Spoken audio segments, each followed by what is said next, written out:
नमस्कार, मैं अजय कुमार। दुनिया चाहे जो भी कहे, मगर सच तो यह है कि अमेरिका के राष्ट्रपति का चुनाव अमेरिका के वोटरों को ही करना था और अमेरिका के वोटरों ने डोनाल्ड ट्रंप को राष्ट्रपति के तौर पर चुन लिया है। डोनाल्ड ट्रंप की उम्र 78 साल की है। मतलब जिस उम्र में दुनिया के प्रशासनिक और न्यायिक व्यवस्था के अंतर्गत बड़े से बड़े पद पर बैठे व्यक्ति को रिटायरमेंट दे दी जाती है, उस उम्र में डोनाल्ड ट्रंप दूसरी बार अमेरिका के राष्ट्रपति बनने जा रहे हैं। अमेरिकी इतिहास में राष्ट्रपति के पद पर चुने गए वह दूसरे सबसे उम्रदराज व्यक्ति हैं। डोनाल्ड ट्रंप की जन्म कुंडली बताती है कि उनके जीवन में कुकर्मों की मौजूदगी इतनी है कि अगर आदर्श तौर पर देखा जाए तो उन्हें किसी देश के राष्ट्रपति के पद की उम्मीदवारी तक में नहीं शामिल होना चाहिए था। मगर दुनिया के आदर्श और व्यवहार में इतनी बड़ी खाई है, इतना बड़ा फांक है कि डोनाल्ड ट्रंप दुनिया के सबसे पुराने लोकतंत्र का दावा करने वाले अमेरिका के 47वें राष्ट्रपति बन चुके हैं। डोनाल्ड ट्रंप ने रियल एस्टेट और बिल्डर के अपने काम से तकरीबन 55,000 करोड़ रुपए का साम्राज्य बनाया है। इतना बड़ा साम्राज्य बिना बेईमानी के तो बनता नहीं है। तो कई बार टैक्स फ्रॉड में भी पकड़े जा चुके हैं। अपने कारोबार के अलावा झूठ और नफरत का धंधा करने में तनिक भी नहीं झिझकते हैं। डोनाल्ड ट्रंप पर 4 गंभीर आपराधिक मामलों पर मुकदमा चल रहा है और 2 बार अमेरिका के संसद यानी कांग्रेस में उन पर महाभियोग लगाया गया है। इस तरह के व्यक्ति को अमेरिका के वोटरों ने अपने लोकतांत्रिक अधिकार का इस्तेमाल करते हुए राष्ट्रपति के पद के लिए चुना है। यह लोकतंत्र और नागरिक बोध पर बहुत ही बड़ा प्रश्न चिन्ह खड़ा करता है। विद्वान इसे समझाएंगे। अमेरिका को जानने समझने वाले राजनीतिक विद्वान लिखते बोलते आए हैं कि अमेरिका की राजनीति में विकल्पहीनता की स्थिति चल रही है। मतलब जो ताकतें अमेरिकी लोकतंत्र को बहुत ही पीछे धकेलने वाली हैं, यानी ट्रंप एंड कंपनी, वह ताकतें बहुत मजबूत हो रही हैं और जो ताकतें अमेरिकी लोकतंत्र को बचाने, मतलब कमला हैरिस एंड कंपनी का दावा कर रही हैं, उन ताकतों की अमेरिका की जनता के बीच में साख बहुत ही ज़्यादा गिर चुकी है। उनका दिवालिया निकल चुका है। यानी जो ताकतें अमेरिका में लोकतंत्र बचाने का दावा कर रही हैं, उन्हें अमेरिकी बहुमत पाखंडी मानता है। इस तरह से अमेरिका में विकल्पहीनता की स्थिति बनी हुई है। इसी विकल्पहीनता की स्थिति में अमेरिका की 51% जनता ने डोनाल्ड ट्रंप को वोट देकर के राष्ट्रपति का पद दे दिया है।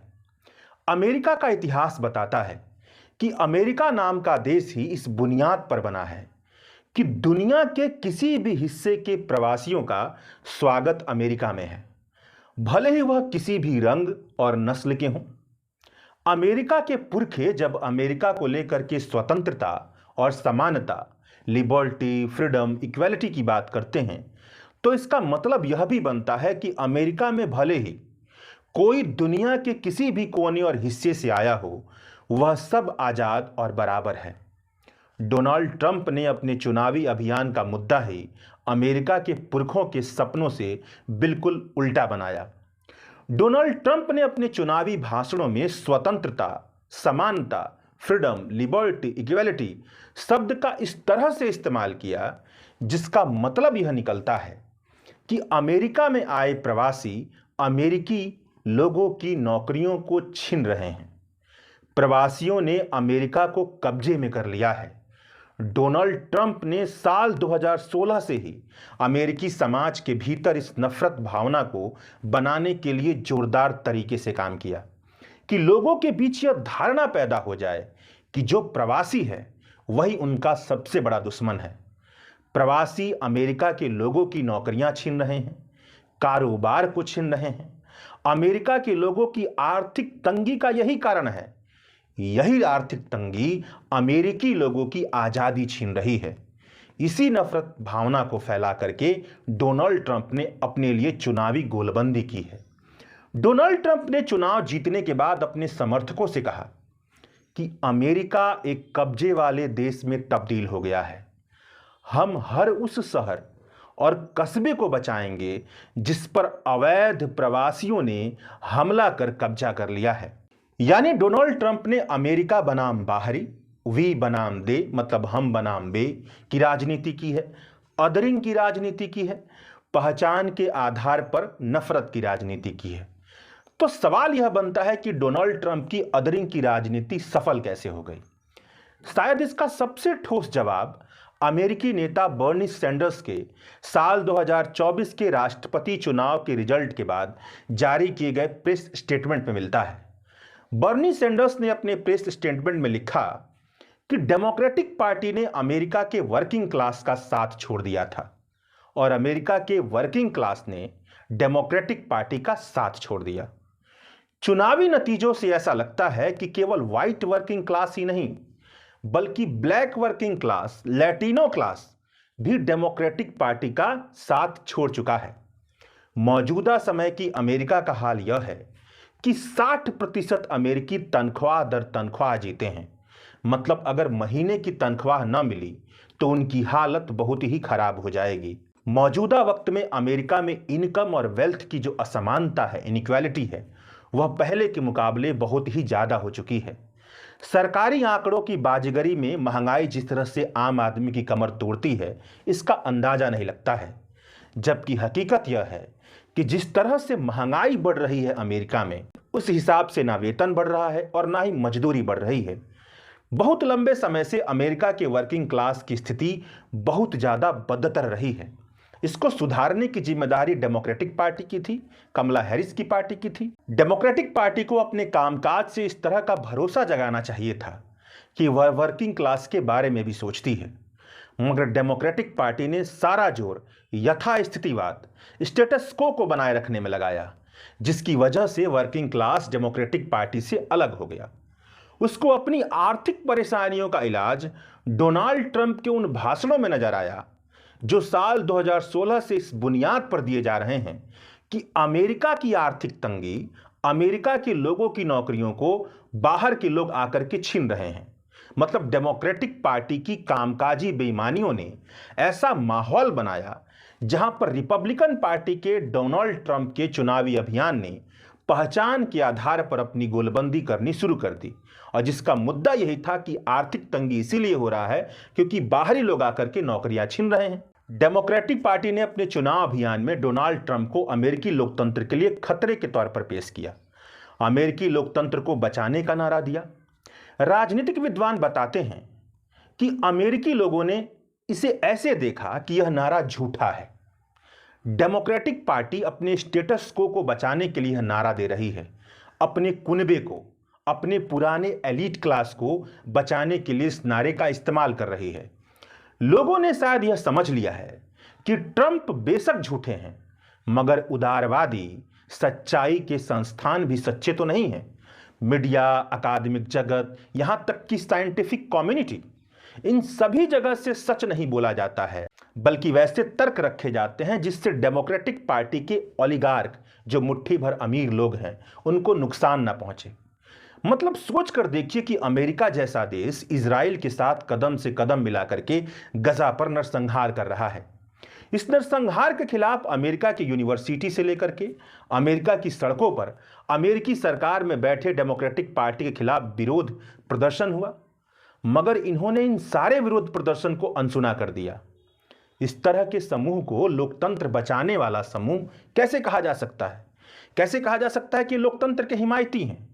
चुनाव के नतीजे में भी यही दिखा है कि अरब अमेरिकन जिन इलाकों में बसे हैं वहां से डेमोक्रेटिक पार्टी को या तो वोट नहीं मिला है या लोगों ने वोट देने के लिए वो मतदान केंद्र पर गए ही नहीं हैं। मतलब वहां पर कम वोटिंग हुई है, जिसका फायदा डोनाल्ड ट्रंप को मिला है। एक तो स्विंग स्टेट में उनको फायदा मिल गया है, मिशिगन जैसे स्विंग स्टेट में। यहां तक की बात से कम आप यह तो समझ गए होंगे कि आखिरकार ट्रंप ने अपने चुनावी जीत का रास्ता कैसे बनाया। और इसके साथ साथ आप यह भी समझ गए होंगे कि नरेंद्र मोदी की राजनीति और ट्रंप की राजनीति में कई सारी समानताएं हैं। दोनों के कई तरह के कुकर्म हैं। दोनों पहचान के आधार पर राजनीति करते हैं, आइडेंटिटी पॉलिटिक्स करते हैं। दोनों नफरत की भावना पसार कर अपने लिए गोलबंदी करते हैं। दोनों लोगों की बुनियादी आर्थिक परेशानियों का हल देने की बजाय लोगों के बीच ही एक दूसरे के लिए दुश्मनी का दीवार खड़ा करने की रणनीति के तहत राजनीति करते हैं। और दोनों के साथ अच्छी बात यह है कि दोनों इस बात को लेकर खुशकिस्मत है कि दोनों के विपक्ष में ऐसे लोगों का समूह मौजूद है जिन्होंने जनता के बीच में अपनी पूरी साख, अपनी पूरी क्रेडिबिलिटी पूरी तरह से गंवा दी है। अब सवाल यह बनता है कि ट्रंप के आने के बाद भारत की, अमेरिका की विदेश नीति किस तरह से प्रभावित होगी। तो जवाब यह है कि भारत की विदेश नीति का दारोमदार नरेंद्र मोदी की अगुवाई में चल रही सरकार के पास है। मतलब नरेंद्र मोदी की विदेश नीति किस तरह से प्रभावित होगी। विदेश मामलों के जानकार कहते हैं कि ट्रंप के पहले कार्यकाल का विश्लेषण कर कहा जाए तो नरेंद्र मोदी और ट्रंप के बीच में सोशल मीडिया के जरिए, इंटरनेट के जरिए, फोटो वीडियो के जरिए, वीडियो क्लिपिंग के जरिए बहुत ही ज्यादा अपनापा दिखाने की कोशिश की जाएगी।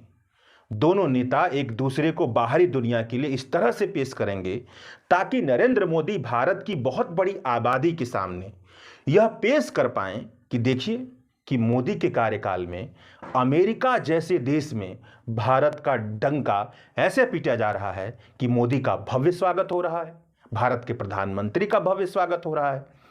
डोनाल्ड ट्रंप नरेंद्र मोदी की इस प्रोपेगेंडा वाली राजनीति को पहले भी फायदा उठा चुके हैं और आगे भी फायदा उठाएंगे। डोनाल्ड ट्रंप के कार्यकाल में अमेरिका के कारोबारी हित को ज्यादा तवज्जो मिलेगा।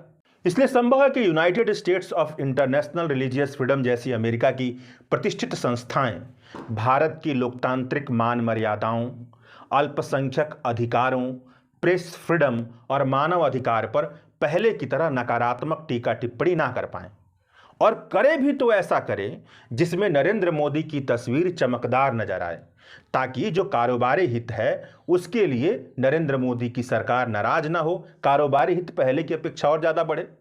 मुमकिन है कि पर्यावरण और मानवाधिकार के क्षेत्र में भारत में काम करने वाले एनजीओ की फंडिंग पर डोनाल्ड ट्रंप की मदद से Narendra Modi foreign contribution regulation act साल 2010 का इस्तेमाल करते हुए वैसा कदम उठाए जिससे एनजीओ पर दबाव बने कि वह वैसे कामकाज ना करें जिससे नरेंद्र मोदी को नुकसान पहुंचे। इसके अलावा जिन विषयों से नरेंद्र मोदी के घरेलू राजनीति के प्रोपेगेंडा पर किसी तरह का असर नहीं पड़ता है, उन विषयों पर जिस तरह की विदेश नीति पहले से चलती आई है वैसी ही विदेश नीति चलती रहेगी। जैसे डोनाल्ड ट्रंप अपने पहले कार्यकाल में भारत के साथ फ्री ट्रेड एग्रीमेंट की तरफ बढ़ रहे थे, तो शायद संभव है कि इसके लिए आगे बढ़ा जाए। भारत अमेरिका में तेल और गैस के क्षेत्र में बहुत बड़ा इन्वेस्टमेंट करने वाला था डोनाल्ड ट्रंप के कार्यकाल में, संभव है वह इन्वेस्टमेंट आगे बढ़े। डोनाल्ड ट्रंप और रूस के व्लादिमीर पुतिन एक दूसरे से नज़दीकियां बाइडेन प्रशासन से ज़्यादा हैं, इसलिए संभव है कि रूस और भारत की नज़दीकियां जिस तरह से बनी हुई हैं उस पर अमेरिका की तरफ से पहले की तरह जो बाइडेन की सरकार की जो टीका टिप्पणी करती थी वैसी टीका टिप्पणी ना हो, और भारत कनाडा तनाव में जिस तरह से अमेरिका खुल करके बोल रहा है उस तरह से खुलकर ना बोले। मगर डोनाल्ड ट्रंप बहुत ही मुफट किस्म के इंसान भी हैं, तुनक मिजाज किस्म के इंसान भी हैं। डोनाल्ड ट्रंप ने अपने पहले कार्यकाल के दौरान नरेंद्र मोदी के साथ की गई निजी बातचीत को कई मौके पर सार्वजनिक कर दिया था। नरेंद्र मोदी की सरकार ने हार्ले डेविडसन पर एक्साइज ड्यूटी कम कर दिया तो डोनाल्ड ट्रंप ने नरेंद्र मोदी का सार्वजनिक मजाक उड़ाया था। डोनाल्ड ट्रंप ने खुलकर कहा था कि नरेंद्र मोदी ने उनसे कहा है कि वह कश्मीर की परेशानी को सुलझाने के लिए पाकिस्तान के साथ मध्यस्थता करें। विदेश मंत्रालय को आगे आकर के डोनाल्ड ट्रंप की इन बातों का खंडन करना पड़ा था। कहने का मतलब यह है कि ट्रंप की जिस तरह से हरकतें रही हैं और ट्रंप का जिस तरह का कार्यकाल रहा है, तो ऐसे कई मौके आने वाले समय मिल सकते हैं जहां पर नरेंद्र मोदी का ट्रंप की वजह से मजाक बनाया जाए। अंत में चलते चलते हमें कुछ प्रश्नों पर भी सोचना चाहिए। पहला प्रश्न तो यही है कि अमेरिका का लोकतंत्र दुनिया का सबसे पुराना लोकतंत्र है। 200 साल से ज़्यादा वक्त से वहां पर चुनाव होते आ रहा है, और चुनाव में अब की बार यह दिखा कि वोट देकर के जिस नेता को चुना गया है वह लोकतांत्रिक मान मर्यादाओं के अनुरूप काम करने लायक नेता नहीं है। तो पहला प्रश्न यह बनता है कि क्या है, हमने यह कैसे भरोसा कर लिया कि जो रिप्रेजेंटेटिव तरीका होगा, जब हम लोगों को चुनेंगे, लोग जब नेता को चुनेंगे तो ऐसे नेता को चुनेंगे जो लोकतंत्र को सुरक्षित रख पाए। यह तो यहां से नहीं दिखता है। दूसरे सवाल पर गौर करना चाहिए, जो बहुमत है उस बहुमत में यह भी दिखता है कि वह इसलिए वोट दे रही है ताकि उसी के साथ जो रहने वाले लोग हैं उसको ये लगता है कि वो उसकी नौकरियों को छीन रहे हैं, तो ऐसे नेता है जो उनको बाहर करे। यानी कि बहुमत जब वोट देने जा रही है तो उसके भीतर का जो संकीर्णता है, जो पूर्वाग्रह है, जो धारणा है, जो नफरत की भावना है, वह वोट देने में हावी हो रही है। तो यह प्रश्न यह भी बनता है कि जो बहुमत का लोकतंत्र बनेगा उसमें कैसे यह संभव नहीं है कि जो संकीर्णता होती है लोगों की, जो उसके पूर्वाग्रह हैं, उससे उसको आज़ादी मिल जाए। तीसरा प्रश्न जो सोचना चाहिए वो यह है कि जहां पर बहुत ज़्यादा असमानता है, जैसे कि भारत में बहुत ज़्यादा असमानता है, आर्थिक असमानता, संपत्ति को लेकर के असमानता, और वही असमानता आपको अमेरिका में भी दिख रही है। भारत दुनिया का सबसे बड़ा लोकतंत्र है, अमेरिका दुनिया का सबसे पुराना लोकतंत्र है। तो जहां पर इतनी बड़ी असमानता है आर्थिक और संपत्ति के लिहाज से, वहां पर केवल वोट का अधिकार देकर के लोगों को कि आप जाइए और एक वोट डालिए, उसके माध्यम से अपना सरकार बनाइए, तो कैसे यह संभव है कि वैसी सरकार बन पाएगी जो जन कल्याण को तवज्जो देती हो, लोकतांत्रिक मान मर्यादाओं को तवज्जो देती हो, जो संविधान को तवज्जो देती हो, जो स्वतंत्रता, समानता और न्याय को तवज्जो देती हो? यह प्रश्न पूछना चाहिए। शुक्रिया।